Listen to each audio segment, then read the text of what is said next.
Hi guys, magandang araw. For today's video, ang i-share ko po sa inyo ay ang aming inaalaga ang broiler na manok. Ito po ay pang fifth batch na namin. Pagka-unload po, ang una namin binibigay ay tubig na may Yakult. Yes po, sa 500 ml na tubig, isang Yakult po. Pagkatapos niyan, pagkaubos niyan, ang sunod po namin binibigay yung tubig na may Betracin. Vitamins naman po yun para hindi sila maging sakitin. And after 1 hour, chick booster po. Sa Pidti Heads po, 25 kilos na chick booster.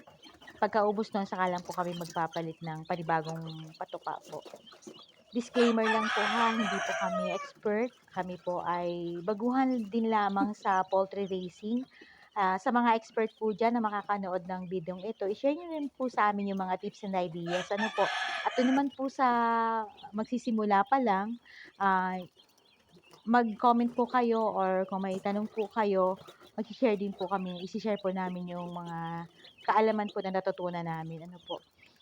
May nakaabang po kami na solar lights. Tapos para pag nag-brown out po, ay may ilaw pa rin po sila kasi napakahalaga po na may ilaw sila para dire-diretso po yung pagkain nila kahit gabi. Tapos yung mga dapat tandaan po kapag tayo ay mag-aalaga ng sisiw, ay meron po tayong brooder cage para yung hindi po sila overcrowded or enough lang yung space para po sila ay makagalaw. Tapos po, yung proper ventilation po at saka airflow. Kung mapapansin nyo po, net po yung aming, ano po, screen po yung aming dingding. Ganon din po yung sahig. Tinakpan lang po namin ng dyaryo para malinis po ang madali pong maglinis ng kulungan.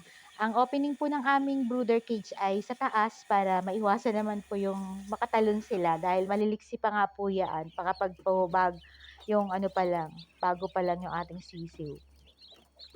Tapos magkalayo po yung patukaan at saka yung painuman natin. Mga 17 hours po kaming nagpapailaw.